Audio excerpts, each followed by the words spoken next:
O vereador, o amigo, o doutor Pierre Logan, do município de Panelas, ele está aqui exatamente para falar, Josval, sobre aquele caso dos professores. Exatamente. Panelas teve um protesto, pequeno protesto, correto, que foi realizado na Feira Livre, sábado fez 8 dias, sábado isso, passado, né? Amanhã fará 8 dias. Existe uma luta da classe dos professores de Panelas pelo pagamento do piso salarial.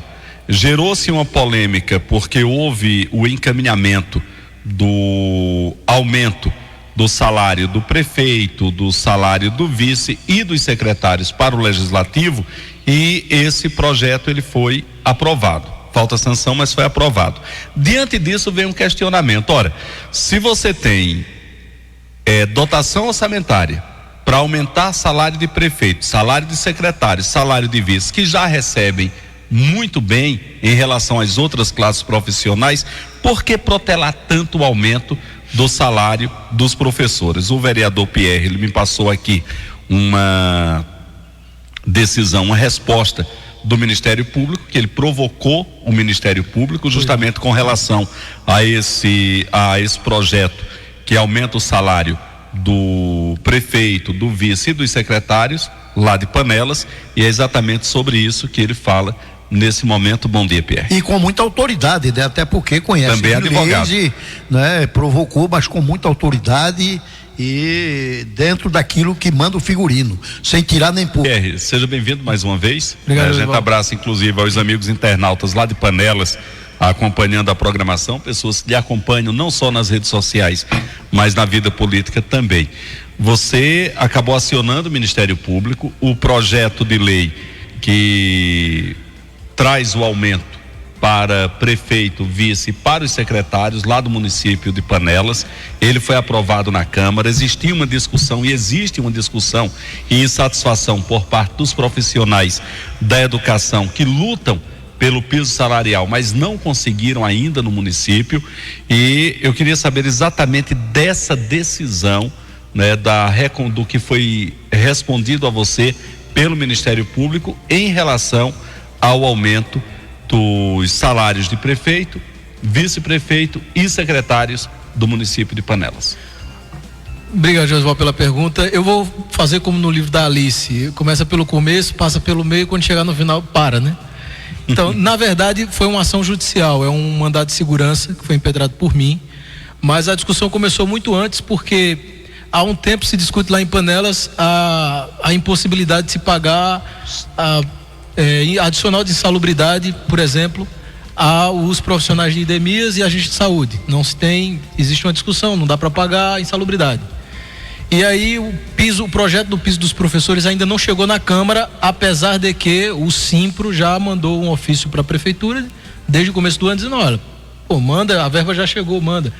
O Simpro é o sindicato dos professores. Isso, o sindicato dos professores. Então, depois teve a discussão os próprios profissionais da odontologia também dizendo, olha, Pierre, a gente precisa de um reajuste aqui. Depois essa questão dos enfermeiros, chegou mais de 1.700.000 para Panelas agora, e ninguém fala. Então, existia uma discussão sobre ter recurso, não ter recurso, tem que analisar a viabilidade de fazer isso. E aí, de repente, chega na Câmara um projeto para aumentar o salário do prefeito para 20 mil, o salário do vice para 10 mil, o salário de secretário para 7 mil reais. E é um projeto que é a Câmara quem faz, né? O presidente da Câmara que elabora. E aí o projeto chegou e imediatamente eu fiz uma análise do projeto e questionei com a presidência da Câmara e com os outros vereadores. Eu disse, olha, em primeiro lugar eu sou contra o aumento do salário dos políticos e dos cargos políticos até que esses outros profissionais da área pública sejam assistidos, os agentes de endemia de saúde, os professores, enfermeiros e tal. Se sobra dinheiro, o líder ele corta na própria carne, não é assim? Se sobra, depois se dá o aumento. Porém, o projeto de lei que a Câmara preparou não tem impacto financeiro. E a ausência de impacto financeiro, orçamentário financeiro, viola a legislação, e não tendo sequer fonte de receita, ou seja, da onde é que vai se tirar o dinheiro? Porque o correto é a Câmara mandar ofício para a Prefeitura e aí tem condição de pagar? A Prefeitura responde, tem. De onde vai tirar o dinheiro? Daqui. Discutir o aumento. Me mande o impacto. Isso, de preferência com devendo, eu vou dizer devendo porque o projeto do PIS já devia ter chegado, os profissionais da educação deveriam pelo menos fazer uma audiência pública para ver se a comunidade concorda com isso. O dinheiro é público. Ô Pierre, esse reajuste que está sendo dado ao prefeito, o vice e os secretários, ele já foi dado no começo do mandato? Como é? Porque normalmente você manda o projeto de lei no último ano e é aprovado para a próxima legislação, né? Para o próximo prefeito. Isso foi feito há 4 anos atrás, não sei quando foi feito isso a última vez. Esse projeto, na verdade, ele tinha um dispositivo ali que ele retroagiria para o começo da legislatura. Dentro desse projeto agora? Dentro agora. Então iria receber a diferença? Era o que estava para entender no texto, né? Depois de muita crítica, de muita discussão, o presidente, que foi quem elaborou o projeto dessa maneira, ele corrigiu o próprio projeto, ele fala que emendou, mas se o projeto é dele, ele emendou, ele corrigiu, né? E aí retirou esse retroativo para deixar mais claro aquilo ali. E aí dentro da Câmara eu já tinha dito, já aconteceu outras vezes com a ação popular que eu ajuizei para dar transparência à lista da valorização humana, que também não queriam dar e recusaram o projeto da Câmara. Eu disse, olha, a partir de hoje eu não vou ficar mais discutindo direito com os vereadores aqui na Câmara, porque eu já entendi que tem muita política envolvida. Então, tem alguma questão aqui, eu levo para o Poder Judiciário. E aí, quando eu pedi o impacto financeiro e eles mandaram uma tabela que não era o impacto financeiro, mais uma vez eu ocupei a tribuna e disse, olha, isso não é o impacto financeiro. A gente precisa saber de onde é que está saindo o dinheiro, quanto, qual vai ser a diferença que vai custear. E eles queriam que fizesse a conta de cabeça. Mas nós estamos em um universo burocrático, ou melhor, burocrático. E muita coisa a gente tem que colocar no papel. E a lei exige que as formalidades sejam obedecidas.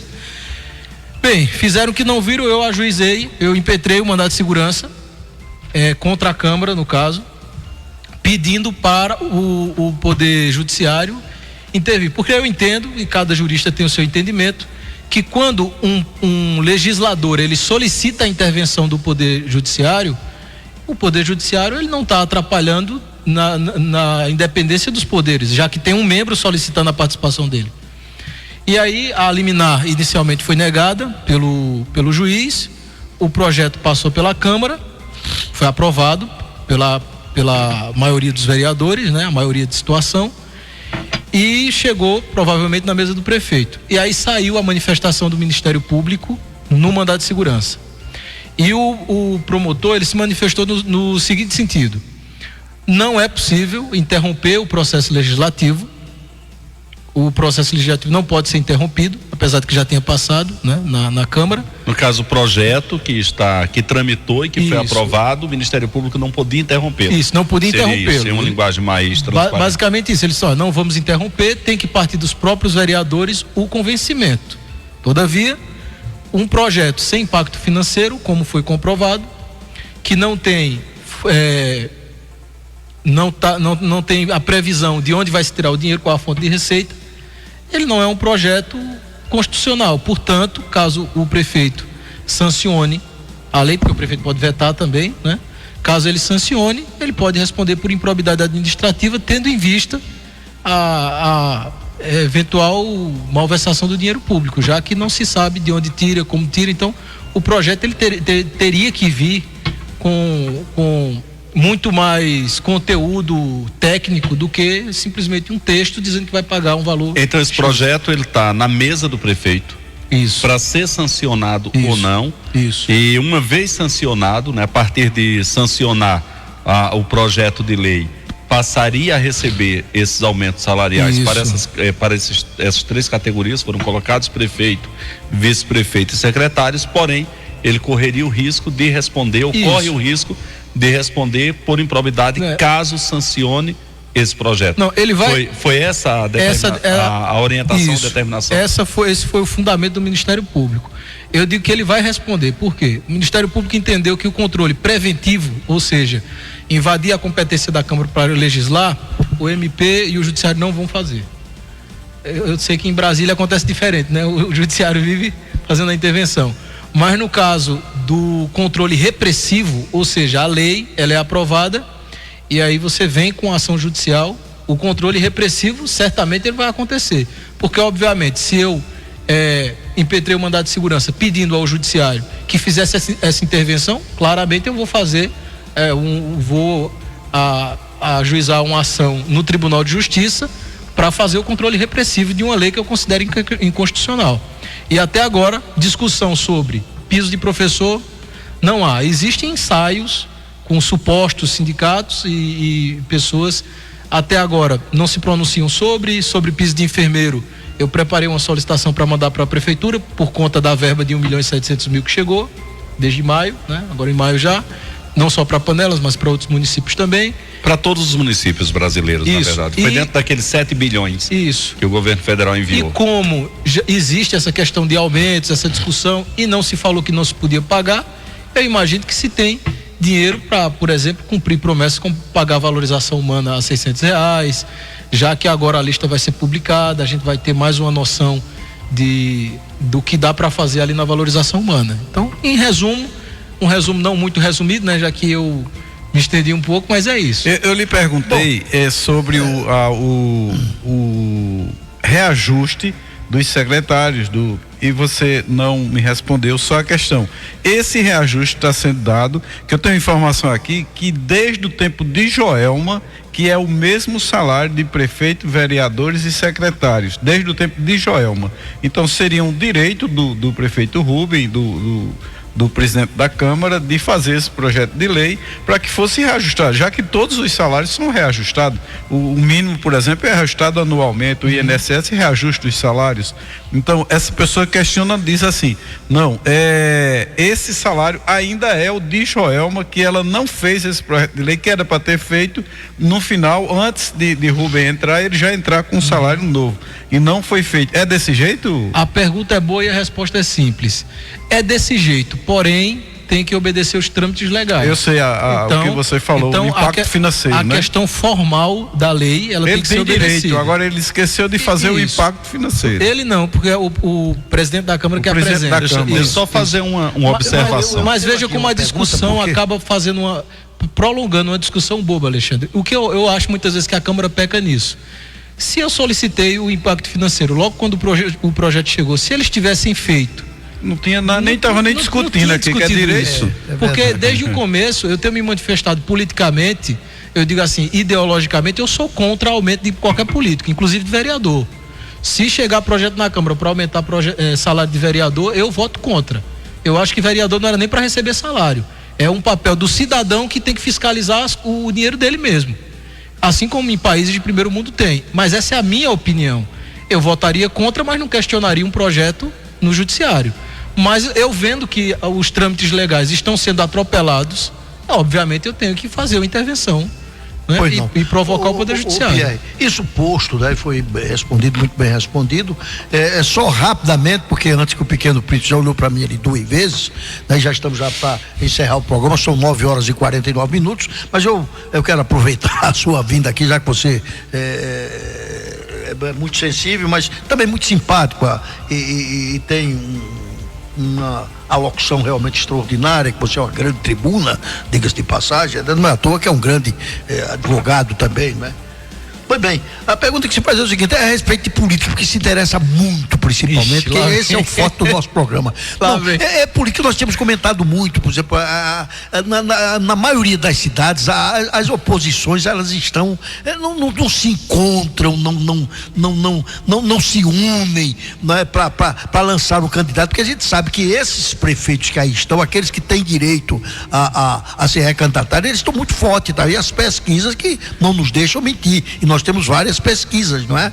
Outros, como o prefeito Zé Maria, que 91% de aceitação aí, quer dizer, ele logicamente faria facilmente o seu sucessor, mas depende muito de oposição. Mas, por exemplo, aqui em Cupira mesmo, oposição, a gente fica, é aquela história, deixa haver navios, quer dizer, não se unem e coisa, ocorre esse mesmo problema. O Josival pode complementar a pergunta e você, se puder, mais rapidamente possível, possível, Pequeno Príncipe, dá mais só um tempinho aí, mais uns 5 minutos só para... Pois não, Josivaldo? Vamos lá, vamos falar de política de panelas, é sempre polêmica e muito agradável. Oposição, né? Principalmente a oposição. O que é que acontece? Deixa eu só contextualizar aqui para em seguida fazer a pergunta. A oposição, já citei várias vezes aqui em panelas, que tem passado por uma série de dificuldades para encontrar um candidato. De Josivaldo, né? Primeiro houve o Jackson, que virou as costas para panelas e não mais apareceu, isso dito pelo próprio vice-prefeito quando esteve aqui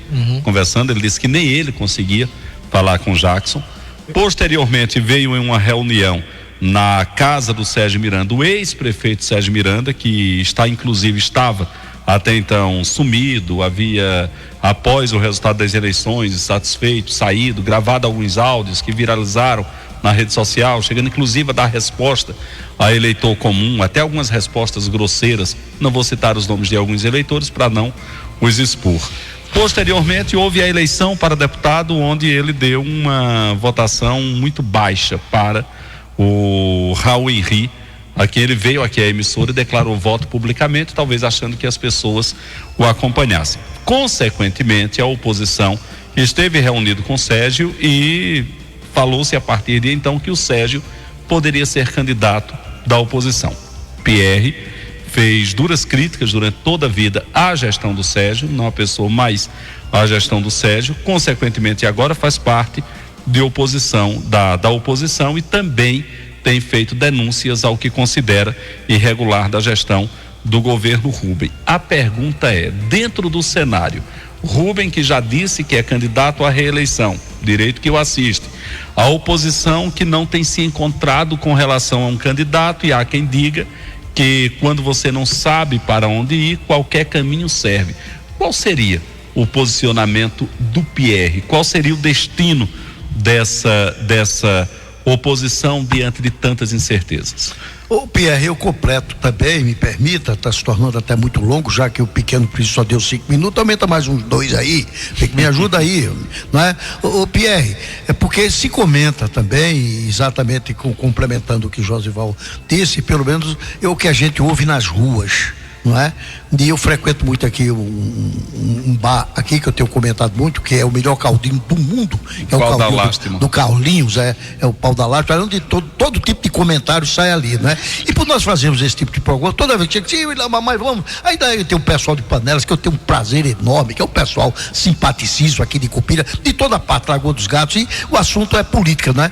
Diz, Lamar, você anunciaram aí, lançaram aí várias candidaturas, o Josivaldo até lançou sua candidatura, eu digo, opa, peraí, ainda não, disse, não, mas seria realmente uma boa opção. Por que vocês não falam que lá em Panelas e coisas, falam que a oposição não se une e coisa e tal, e por que não o Pierre Logan para prefeito e coisa? Existe realmente esse comentário mais forte lá dentro? Você seria esse candidato? Não sei se completa a pergunta do Josivaldo, por favor. Historicamente as oposições sempre começam a se juntar perto de eleição, né? Isso aí é fato. Panelas tem uma história com oposição normalmente omissa, essa que é a verdade, desde 1990 até aqui, que a oposição fica calada, quando chega perto da eleição se junta e tudo mais, né? Eu não vejo a situação do atual prefeito de Panelas tão boa assim. Veja, nas outras gestões tinha 2 vereadores de oposição, a última tinha um Edson Rufino e um Clóvis, só. Hoje somos 5 vereadores de oposição. Quem vai ensaiar para entrar, para sair? Aí eu não sei, eu normalmente me preocupo com essas questões jurídicas, legais, meu papel de vereador, minhas ideias mas aprendi a lição durante algum tempo. Se o nome de Pierre vai surgir como um possível candidato a prefeito de Panelas, o tempo vai dizer, pode ser que uma terceira via surja em Panelas. Você não descarta a probabilidade? Não, de terceira via não.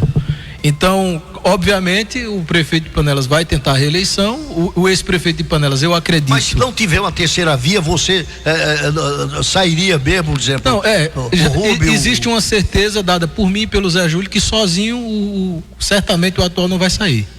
Chapa única não vai ser. Então alguém vai se candidatar, não sei quem. Que o ex-prefeito veio e ensaiou uma participação na política como candidato, isso é verdade, todo mundo viu as fotos. Eu não participei da reunião, mas a oposição foi e de certa forma é inegável que ele é uma liderança lá na cidade, né? Então pode ser que ele seja o candidato. pode ser que surja uma terceira via finalmente em Panelas depois de o quê? 20, 30 anos. Então, o tempo é quem vai dizer o que é que vai acontecer lá no município. Eu estou muito mais preocupado do que é certo e do que é errado, do que quem vai ganhar e quem vai perder. Porque já disse Dilma Rousseff, grande filósofa da política panelense, nem quem ganhar ou perder, vai ganhar ou perder. Pelo contrário, vai todo mundo perder. Então, olha, eu sei que o que nós precisamos é de um governo técnico, um governo que trabalhe políticas públicas estruturais, coisa que eu não vejo acontecendo em Panelas, prédio, pórtico, nada disso vai resolver problema estrutural do povo de Panelas.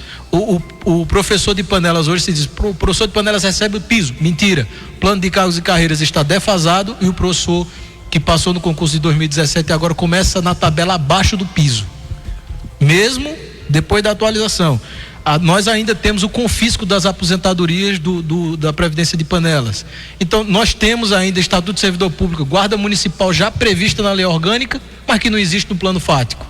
Então, nós temos problemas estruturais para resolver em Panelas e isso é que precisa ser discutido. E não somente essa política de sensacionalismo midiático ou pirotecnia política, né? Mas veja, antes de eu concluir, Willamar, eu preciso dar esses conceitos aqui, porque o Josival me provocou, e o Edgar também, e eu não posso sair perdendo, Alexandre. Veja só. Não vá falar, por favor, do comentário da ex-presidenta Dilma Rousseff, que quando morreu a Rita Alice, coitada da irmã de Bruce Lee, deve estar... Não, eu particularmente, eu escuto muitas citações, e é interessante a citação quando você vai fazendo discurso, dar uma entrevista, ou falar sobre qualquer assunto, de grandes juristas, de grandes filósofos. Isso. E agora, citar a Dilma Rousseff até agora, o primeiro Pierre. Mas o Voltaire eu também cito, ele falou aqui que para quem não sabe para onde ir qualquer caminho serve, né? E o Voltaire ele diz, para quem não sabe para onde ir qualquer vento é favorável. Na verdade eu inverti. Sim, ele disse que nenhum vento é favorável para quem não sabe onde ir. Diga a provocação. Olha só, a brincadeira do Edgar foi a seguinte ali, quando ele falou sobre o vereador. Né? O Magno Malta foi quem criou esse conceito, eu estou me apropriando, né? Apropriação cultural. Viralizou, inclusive. Eu não gosto da fala dele, então eu falo no meu próprio idioma, que é para... Né? Eu me apropriei, apropriação cultural mesmo, depois ele me processa por plágio. Existem 3 figuras de pseudo-representantes de um município, de uma cidade, e aí quem estiver nos ouvindo aqui, de várias cidades aqui da nossa região, vai poder dizer se na cidade dele tem isso. Diz que existe o vereador, que é o vereador que sabe o que está fazendo, que prepara projetos de lei, que vota, que fiscaliza. Esse camarada sabe o que é que um vereador faz. Esse é o vereador. Existe o variador, que é o camarada que se elegeu, mas não sabe o que é que está fazendo ali, então ele fica variando, olhando para o lado, vê como é que o outro faz, como é que vota, fica fazendo mímica, né, imitando o outro. Esse aí é o variador, ele fica variando, não sabe. E existe o viriador, que é o que fica grudado na viria do prefeito. Então ele fica o tempo todo babando, fica lá grudado, tentando conseguir se locupletar do trabalho, muitas vezes do prefeito. É o que a gente chama de lagartixa. E depois ele compra o mandato dele, sem problema, porque tá ali, né? Esse aí é o vereador. Então, eu quero que o povo dessas cidades aqui, essa população gigantesca, essa audiência maravilhosa da Agreste, pense se na cidade deles tem isso: o variador, o vereador e o viriador. Bom, o Pierre Logan, vereador querido, amigo, doutor Pierre, muito obrigado por essa presença, essa participação maravilhosa aqui na bancada do Visão Política. Você é sempre muito bem-vindo. Esse é o nosso abraço, né? Um bom final de semana para o senhor também, né? E recomendações a toda a sua linda família, e estamos sempre aqui à disposição. Um abraço, um bom dia para você. Muito obrigado, Willamar, obrigado, Alexandre, obrigado, Josival, Pequeno Príncipe. Sempre é bom participar aqui do programa com vocês. Como eu já disse, não serei mais candidato a vereador, existe a outra possibilidade, mas eu tenho outras coisas grandes para conquistar. Opa! E eu não posso ficar aqui parado. Raul Seixas. É verdade, Raul Seixas.